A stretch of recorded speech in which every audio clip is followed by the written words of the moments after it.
একটা মেয়ে শুধু রাস্তায় বেরোনোর জন্য কেন বারবার ভাবতে হবে কখন বেরো, কোথা দিয়ে যাব, একা যাব কিনা, ফোনে কাউকে জানিয়ে রাখবো কিনা। একজন ছেলে রাতে বাড়ি থেকে বের হলে সে স্বাধীনতা স্বাভাবিকভাবে পায়, একজন মেয়ের ক্ষেত্রে সেই একই রাস্তাটা কেন এত ভয়ঙ্কর হয়ে ওঠে? বাস্তবতা সব জায়গা নিরাপদ নয়, কিন্তু কিছু মানুষের বিকৃতি মানসিকতা, অশ্লীল মন্তব্য, ভয় দেখানো, এসব কারণেই মেয়েদের মন সবসময় একটা আতঙ্ক কাজ করে। কেউ বাসে উঠছে, কেউ অস্বস্তিকর আচরণ করছে, কেউ রাস্তায় হাঁটছে, পেছন থেকে মন্তব্য করা হচ্ছে, কেউ একা বাড়ি ফিরছে, কেউ অনুসরণ করছে। আর সবচেয়ে কষ্টের বিষয়, অনেক সময় আশেপাশের মানুষ দেখেও চুপ করে থাকে। এখানেই প্রশ্নটা আসে, একজন মেয়ে কেন নিজের পোশাক, সময়, রাস্তা ও চলাফেরার জন্য বারবার দায়ী করা হবে? অপরাধ করলে দায় অপরাধীর, হয়রানি করলে দায় হয়রানকারীর, ভয় দেখালে দায় সেই ব্যক্তির। তবে বাস্তব জীবনে মেয়েদের নিরাপত্তার জন্য সতর্ক থাকাও জরুরি।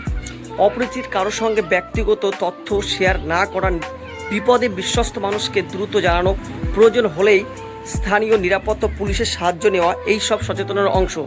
কিন্তু শুধু মেয়েদের সতর্ক করলে সমস্যার সমাধান হবে না, ছেলেদেরও শেখাতে হবে সম্মতি কি, সম্মান কি, সীমারেখা কি।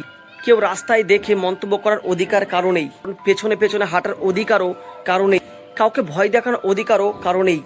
আর পরিবারকেও মেয়েকে শুধু বলতে হবে না সাবধানে চলো, সন্তান ছেলে হলেই তাকে বলতে হবে অন্যকে সম্মান করে চলো, কারণ স্বাধীনতা নষ্ট করো। সমাজের দায়িত্ব কম নয়। কোনো মেয়েকে বিপদে দেখলে ভিডিওটা না করে সাহায্যর চেষ্টা করুন। হয়রানি দেখলে সুযোগ অনুযায়ী নিরাপদভাবে প্রতিবাদ করুন বা কর্তৃপক্ষকে জানান। কারণ নিরাপত্তার রাস্তা শুধু মেয়েদের জন্য নয়, নিরাপত্তার রাস্তা একটা শুভ মানুষের পরিচয়। আমরা এমন একটা সমাজ চাই যেখানে একটা মেয়ে সন্ধ্যায় বাড়ি ফিরলে তার পরিবার আতঙ্কে ফোনের দিকে তাকিয়ে না থাকতে হয়।